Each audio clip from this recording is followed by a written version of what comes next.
Hello guys, welcome back to my channel. आज हम लोग बात करेंगे स्टिकर वीज़ा, ई वीज़ा और वीज़ा ऑन अराइवल के बारे में। वीडियो स्टार्ट करने से पहले अगर आप मेरे चैनल पर नए हैं प्लीज़ सब्सक्राइब कर लीजिए और बेल आइकन पर क्लिक कर लीजिए। मैं ट्रैवल वीडियोस और वीज़ा इन्फॉर्मेशन के बारे में इंफॉर्मेशन देता रहता हूँ। तो चलिए स्टार्ट करते हैं आज की वीडियो।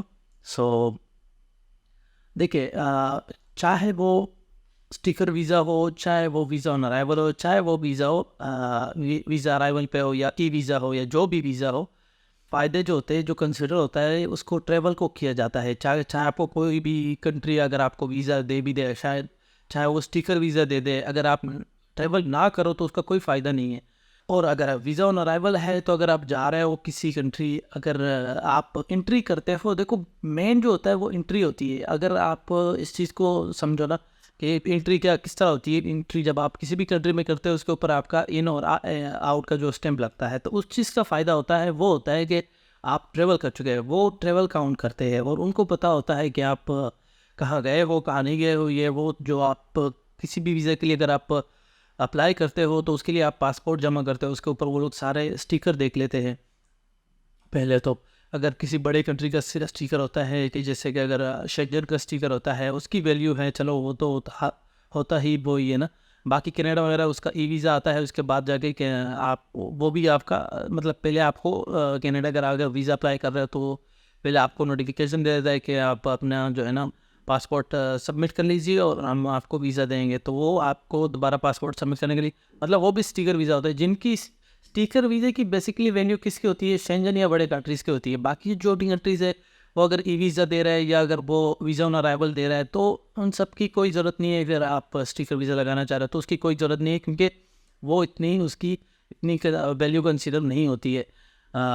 होता क्या है कि आपकी ट्रैवल के ऊपर होता है कि आप कहाँ कहाँ गए हो। चाहे आपके पास स्टिकर वीज़ा पे गए हो या वीज़ा ऑन अराइवल पे गए हो, वो इन और आउट स्टैम्प जो होते हैं वो सारे चेक करते हैं।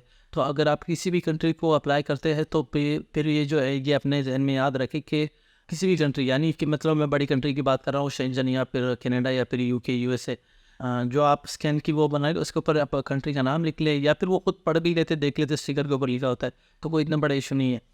ट्रैवल का कंसीडर करते हैं कि आप कहाँ कहाँ ट्रैवल कर चुके हैं, तो आपने प्रूफ क्या करना है, सिर्फ और सिर्फ ट्रैवल प्रूफ करना है। ट्रैवल किस तरह प्रूफ करना है आपने, अगर किसी भी वीज़ा ऑन अराइवल कंट्री पे आप जा रहे हो, कुछ कंट्रीज ऐसी है कि वो इन आउट के स्टैंप भी नहीं लगाते बाकायदे, मतलब वीज़ा ऑन अराइवल है लेकिन इन आउट के स्टैंप भी नहीं लगाते। तो इसका किससे पता चलेगा?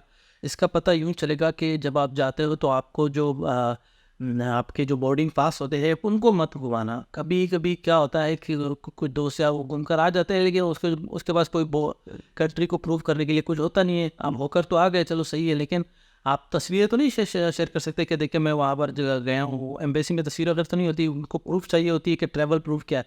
तो आप बोर्डिंग पास जो होते हैं आपके पास, वो कभी मत घुमाना किसी भी कंट्रीज़ के।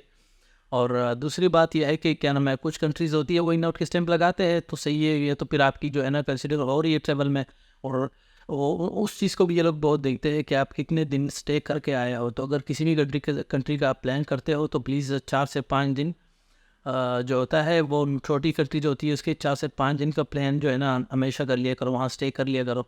और अगर बड़ी कंट्री है तो उसको 1 हफ्ते से ऊपर आप उसमें स्टे कर लिया करें ताकि उसकी वैल्यू हो, मतलब उस ट्रिप की वैल्यू हो। तो ये तीन चीज़ें आपकी इंफॉर्मेशन स्टिकर वीज़े और अराइवल वीज़े, और मतलब इसकी कोई वो नहीं है कि आप, कुछ लोग होते हैं बस यही बोल रहे होते हैं नहीं स्टिकर वीज़ा, नहीं स्टिकर की वैल्यू है ये, कोई वैल्यू कुछ भी वो नहीं है। वैल्यू होती है कंट्री की, सही है। और आप ट्रैवल की, आपकी वैल्यू होती है आपके ट्रैवल की कि आप वहाँ जा चुके हो। तो इससे स्टिकर वीकर का कुछ भी वो नहीं है। मैंने काफ़ी कंट्री विज़िट की हुई है, वीज़ा ऑन अराइवल है और स्टिकर वीज़ा उसमें नहीं है, लेकिन देखो फिर भी उसकी वैल्यू है। आप किसी भी कंट्री को, जिससे बड़ी कंट्री को अगर आप अप्लाई कर रहे हो तो आप एक अपनी ट्रैवल हिस्ट्री की एक सबसे पहले एक पेज के ऊपर अपनी एक पेज जो है वो मेंशन करना, उसके ऊपर पूरी कंट्रीज़ का आप लिखना कि मैं इस कंट्री में जा चुका हूँ, ये मेरी ड्यूरेशन है, ये कंट्री है, ये डेज है, इतने दिन। तो ये सारे सब कुछ उस मतलब एक ट्रैवल हिस्ट्री का भी एक कवर लेटर बना लिया करो कि यहाँ यहाँ मैं जा चुका हूँ। बाकी जो कवर लेटर, दूसरा जो कवर लेटर होता है वो सिर्फ आपके ट्रिप का होता है, पर्पज़ ऑफ ट्रिप का होता है कि इस कंट्री में आप किस लिए जा रहे हो, तो वो आप एक्सप्लेन कर रहे हो। लेकिन एक और कवर लेटर आप लगाना जिसको ट्रैवल ट्रैवल हिस्ट्री का कवर लेटर होता है, उसको आप उसमें आप मेंशन कर लेना कि यहाँ यहाँ मैं गया हूँ, ये मेरे डेज है, ताकि वो कुछ ऑफिसर होते हैं वो ज़्यादातर डिटेल में नहीं जाते कि सारे वो देखते हैं। तो अगर आप उसके लिए इजी करोगे तो वो ज़्यादा जो है ना आपके प्रोफाइल को जो है ना उसको वो करेंगे, कंसिडर करेंगे कि यार ये इसने बहुत तरीके से किया हुआ है, और उसको मतलब डिटेल में ज़्यादा नहीं जाते और उसको वीज़ा ग्रांट कर देते हैं। तो अगर आपको मज़ीद हेल्प चाहिए किसी भी वीज़े के बारे में, किसी भी इंफॉर्मेशन के बारे में, तो मैं सारे डिटेल जो है मैं डिस्क्रिप्शन में दे दूँगा, आप मेरे साथ कॉन्टेक्ट कर सकते हैं। और आप मेरे किसी भी वीडियो के ऊपर कमेंट भी कर सकते हैं, मैं उसके भी रिप्लाई सारे दे देता हूँ। तो अब तक के लिए इतना ही, और मुझे इजाज़त दीजिए। अल्लाह हाफ़िज़।